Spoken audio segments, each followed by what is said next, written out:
तो हेलो दोस्तों, आप सबका अपने एजुकेशन में स्वागत है। तो आज की वीडियो में हम देखने वाले हैं डेटा टूल में से व्हाट इफ एनालिसिस। तो चलो वीडियो को शुरू करते हैं। तो यहाँ पे कुछ एग्जांपल के लिए मैंने डेटा क्रिएट करके रखा है। जैसे ये रिपोर्ट का डेटा है, इसमें सेल्स कितना किया है वो अमाउंट है, कितने यूनिट बेचे और नंबर ऑफ डेज, कितने डेज बेचे। तो इसको अकॉर्डिंग हमें टोटल निकालनी होगी। तो हम क्या करते हैं, तो यहाँ पे पॉइंटर रखते हैं, यहाँ पे इक्वल का साइन लगा के टोटल सेल्स को सेलेक्ट करते हैं, यूनिट सेल को सेलेक्ट करते हैं, मल्टीप्लाई करते जा रहे हैं और नंबर ऑफ डेज को सेलेक्ट करते हैं और एंटर।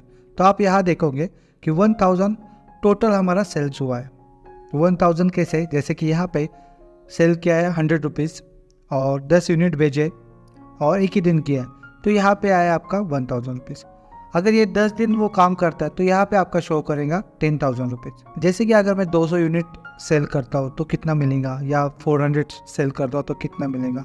मतलब इसका आपको एक टेबल क्रिएट करना है, इसलिए हम यूज़ करते हैं डेटा टेबल। डेटा टेबल कहाँ होता है, आपको डेटा टैब में जाना है। डेटा टैब में यहाँ पे आपको दिखेगा व्हाट इफ एनालिसिस, यहाँ पे आपको क्लिक करना है और यहाँ पे होता है आपका data table. Data table create करने से पहले आपको उसके लिए डेटा क्रिएट करना पड़ेगा। यहाँ पे एक डेटा क्रिएट करते हैं। तो अगर वो सेल करता है तो कितना अपना टोटल सेल्स होगा, 200 करेगा तो कितना, ऐसा हम 1000 तक इसको ड्रैग ऑन करके लेते हैं। और यहाँ पे हमने ऑलरेडी एक फॉर्मूला क्रिएट किया है, तो इसी को इक्वल करके उस सेल से लिंक करते हैं और जो हमने डेटा क्रिएट किया और लिंक किया उन सबको सेलेक्ट करते और फिर जाते हैं व्हाट इफ एनालिसिस में डेटा टेबल पे।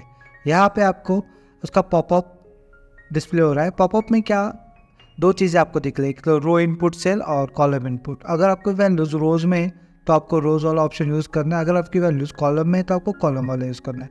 यहाँ पे हमारी जो वैल्यूज है वो कॉलम में, तो हमें क्या करना है, जहाँ पे कॉलम इनपुट सेल दिया है तो हम बताएंगे कि उसको इसके अकॉर्डिंग वर्क करना है, इस सेल के अकॉर्डिंग। अगर यहाँ पे मैं ओके करता हूँ तो आप देखोगे यहाँ पे आपको डिस्प्ले हो जाएगा। अगर वो बंदा 100 का सेल करता है तो उसको 10,000 रुपीज़ मिलेंगे, अगर वो 200 का सेल करता है उसको 20,000 मिलेंगे। उसके अकॉर्डिंग उसका एक डेटा टेबल क्रिएट हुआ आपको यहाँ पे डिस्प्ले हो जाए। इस तरीके से किसी भी डेटा का आपको अगर टेबल जनरेट करना है तो इसके लिए आप डेटा टेबल का यूज़ कर सकते हैं। अभी हमने ये जो देखा है कॉलम वाइज देखा। अगर रो वाइज कंडीशन है, रो वाइज कंडीशन मतलब क्या, अगर मुझे उसका 1 से 7 दिन का, जैसे मैंने यहाँ 10 दिन किया है तो मुझे 1 से 7 दिन का उसका टोटल सेल्स भी निकालना है, तो उस कंडीशन में हम हॉरिजॉन्टली भी उसको अप्लाई कर सकते हैं, वर्टिकल भी अप्लाई कर सकते हैं। तो उसके लिए हम एक डेटा टाइप करके लेते हैं वापस से 100, 200, इसको ही सेलेक्ट करके 1000 तक ड्रैग करते हैं और जो हमने फॉर्मूला क्रिएट किया था उसको लिंक करते हैं। और यहाँ पे लिखते हैं फर्स्ट डे अगर वो करता है तो कितना होगा, second day, third day, fourth day, fifth day, 6 और 7 डेज के हमें निकालना है। तो जो डेटा हमने टाइप किया उन डेटा को सेलेक्ट कर लीजिए। डेटा सेलेक्ट करते हैं तो व्हाट इफ एनालिसिस में जाना है और डेटा टेबल पे यहाँ पे देखिए रो इनपुट सेल, मतलब आपको रो के लिए, जैसे यहाँ 1 2 3 4 5 6 7 तक है, ये रो में वैल्यूज है। तो यहाँ पे रो की वैल्यूज के लिए मैं चूज करूँगा डेज वाला ऑप्शन, क्योंकि रोज में मुझे चाहिए। और कॉलम के लिए जो मैंने पहले किया था सेल्स वाला सेल, उसको सेलेक्ट कर लूँगा और जैसे मैं ओके करूँगा तो यहाँ पे आपको डिस्प्ले होगा। वो बंदा फर्स्ट डे 100 करता है तो उसको 1000 रुपीज़ होगा। अगर वो सेकेंड डे भी उतना ही करता है उसको 2000 होगा, थर्ड डे भी उतना करता है तो उसको 3000 होगा।